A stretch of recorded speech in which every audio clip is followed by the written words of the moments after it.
আসসালামু আলাইকুম সবাইকে। আশা করি সবাই ভালো আছেন। আলহামদুলিল্লাহ আমিও ভালো আছি।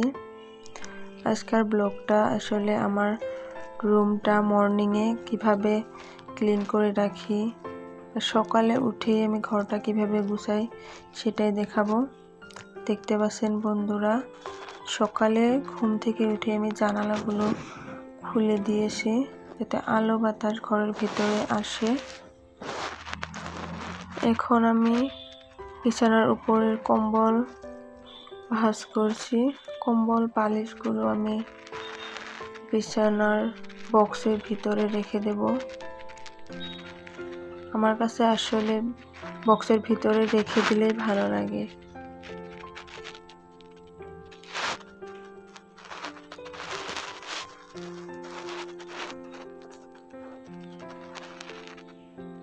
এই তো বক্সের ভিতরে ভরিয়ে রাখছি। এখন আমি বিছানাটা টান টান করে গুছিয়ে নেব।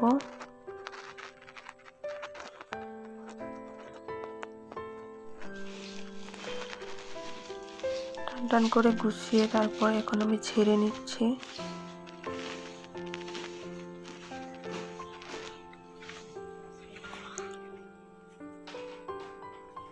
এরপর রাতে শোবার আগে যেসব জিনিস ছড়িয়ে ছিটিয়ে ছিল সেগুলো নির্দিষ্ট জায়গায় তুলে রাখছি।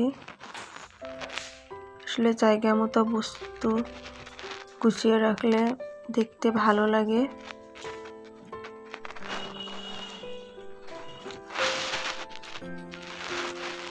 সারাদিনের ব্যস্ততায় সোফার উপর কাপড়ের পাহাড় জমে গেছে। চলুন মাত্র কয়েক মিনিটে অগোছালো কাপড়গুলো গুছিয়ে ফেলি। দেখতে থাকুন বন্ধুরা। কাপড় আসলে এলোমেলো থাকলে ঘরটা দেখতে একদম ভালো লাগে না।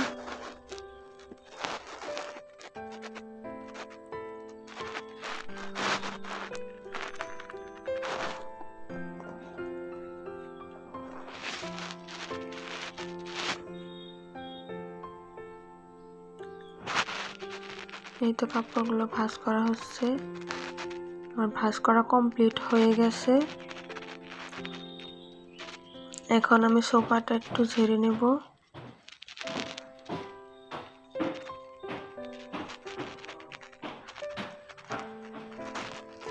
ঝেড়ে নেওয়া হয়ে গেছে। এখন আমি কাপড়গুলো জায়গা মতো রেখে দেব। কাপড়গুলো গুছিয়ে জায়গা মতো রাখলে আসলে ভালো লাগে, অগোছালো আর থাকে না। এখন আমি রুমটা ঝাড় দেব।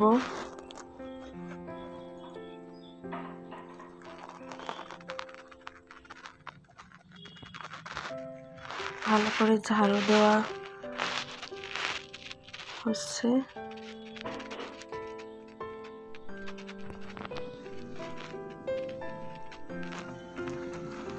রুমটা আমি আগেই মুছে নিয়েছিলাম, তাই আজকে খালি আমি ছেড়েই নেব অল্প।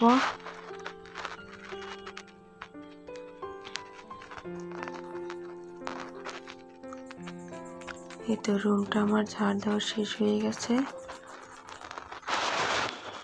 এখন বিছানার সামনে আমি একটা পাপোশ পেতে রাখলাম। এখন আমি সোফার উপরের কভারটা লাগিয়ে দেব। আসলে সোফার উপরের কভারটা লাগালে ধুলিবালিগুলা কম সোফাতে লাগে, দেখতেও অনেক সুন্দর লাগে। দেখতে পাচ্ছেন বন্ধুরা, সোফার কভারটা লাগিয়ে দিচ্ছি।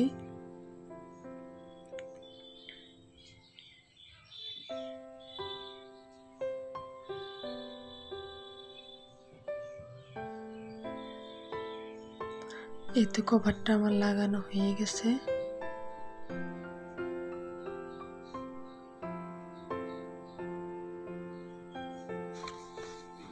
এখন আমি সোফার বালিশ দুটো রেখে দেব।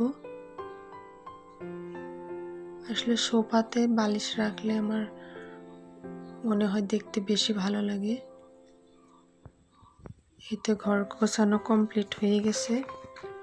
আপনারা সকালে কিভাবে নিজের ঘর গুছিয়ে রাখেন? ভিডিওটি ভালো লাগলে লাইক, শেয়ার, সাবস্ক্রাইব করে দেবেন। আল্লাহ হাফিজ।